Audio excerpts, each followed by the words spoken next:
नमस्कार साथियों, स्वागत है आपका टीआरटी हिंदी चैनल पर। जैसा कि मित्रों NIOS डीएलएड की द्वितीय परीक्षा समाप्त हो चुकी है और समाप्त होने के तुरंत बाद ही NIOS की जो अगली परीक्षा है उसकी डेट शीट जारी कर दी गई है और उसमें आपको कितने फीस पेमेंट करनी है इसके बारे में भी जानकारी बताई गई है। और ये जो है आपका डीएलएड कोर्स, इसे पूरा करने के लिए जो अभी लास्ट 4 सब्जेक्ट बचे हुए हैं उसकी किस प्रकार से तैयारी की जाएगी, चलिए आज हम इस वीडियो में बात करते हैं। आप देख पा रहे होंगे राष्ट्रीय मुक्त विद्यालय शिक्षा संस्थान के द्वारा जो ये लेटर जारी किया गया है, 29 सितंबर 2018 का यह लेटर है। The third NIOS public examination for diploma in elementary education DElEd in 2 module 506 and 507 will be conducted during December 2018 and fourth DLED examination in the modules 508 and 509 या 510 will be conducted during February-March 2019। यानी कि आपकी जो तीसरी exam होने वाली है पाठ्यक्रम 506 और 507 की, वह आपको दिसंबर 2008 के अंतिम तक ली जाएगी और चौथी डीएलएड एग्जामिनेशन जो है 508 या 509 या 510 पाठ्यक्रम की, वो आपको फरवरी से मार्च 2019 के बीच में ली जाएगी। यहाँ पे आप देख पा रहे होंगे नीचे में the schedule for online registration and payment of examination fee for the third and fourth DElEd examination is as under. यानी कि आपको जो तीसरे और चौथे डीएलएड एग्जामिनेशन देने हैं उसमें आपको कितने फीस पेमेंट करने हैं।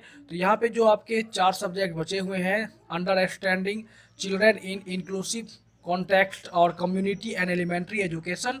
तीसरा है learning in art, health, physical and work education at elementary level. और चौथा है learning social science at upper primary level. और पांचवा है learning science at upper primary level. और इन चारों सब्जेक्ट के लिए आपको टोटल 1000 रुपये, और यहाँ पे देख पा रहे होंगे आप RS 1000 for all the 4 subject, यानी आपको चारों सब्जेक्ट के लिए 1000 रुपये फीस पेमेंट करने हैं। और इस फीस पेमेंट की रजिस्ट्रेशन कब से स्टार्ट होगी, तो यहाँ पे डेट दिया गया है 1 अक्टूबर से 15 अक्टूबर तक इसकी registration online website nios.ac.in website या आप dled.nios.ac.in वेबसाइट पे जाके ये रजिस्ट्रेशन करवा सकते हैं और किस समय में होगी और आपको इसके लिए कितने फीस पेमेंट करनी है। अब बात करें इसकी तैयारी की, तो इसकी तैयारी में अभी से आप लोग लग जाए तो ज़्यादा बेहतर है। 509 या 510 जो एक सब्जेक्ट पाठ्यक्रम दिया गया है, तो इसके बारे में बहुत सारे लोगों को जानकारी सही से मालूम नहीं है। तो मैं उनको बता दूं कि जब आप ऑनलाइन रजिस्ट्रेशन करवा रहे होंगे डीएलएड पाठ्यक्रम के लिए, तो आपको ऑप्शनल सब्जेक्ट में चूज करने के लिए कहा गया होगा। अगर आपने साइंस चूज किया तो आपको साइंस दिया गया है, अगर आपने अदर साइंस चूज किया है तो आपको अदर साइंस दिया गया है। इसकी जाँच आप NIOS की ऑफिशियल वेबसाइट पर कर सकते हैं। और ये कि आप कैसे करेंगे, तो चलिए मैं आपको दिखाता हूँ।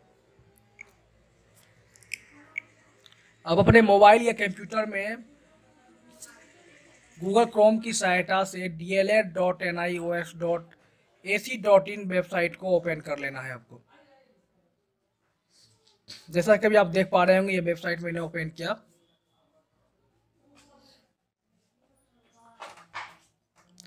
जब यह वेबसाइट आपको ओपन होता है तो आप यहाँ पे जब नीचे आते हैं तो यहाँ पे आपको एक ऑप्शन मिल जाता है। उस ऑप्शन पे सिंपली क्लिक करना है आपको, टीचर सेक्शन पे क्लिक कर देना। आपके सामने एक नया पेज ओपन हो जाएगा और यहाँ पे है जो टू नो द डिटेल्स, तो इस पे आपको सिंपली से क्लिक करना है और आपके सामने एक नया पेज ओपन होगा। यहाँ पे देखिए आपको कहा जा रहा है status of DElEd admission status. तो यहाँ पे आपको सिंपली से अपना 10 डिजिट का रेफरेंस नंबर डाल देना है और यहाँ पे सबमिट बटन पे आपको क्लिक कर देना है और आपके सामने में आपका पूरी स्टेटस ओपन हो जाएगी।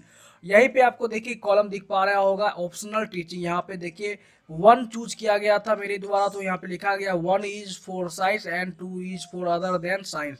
तो 1 चूज किया गया है, यानी कि मुझे साइंस की परीक्षा देनी है, और अगर मैंने 2 चूज किया हुआ होता तो अदर साइंस की परीक्षा देनी पड़ती। तो अब बात करते हैं कि साइंस या अदर साइंस में 509 और 510 का कनेक्शन क्या है।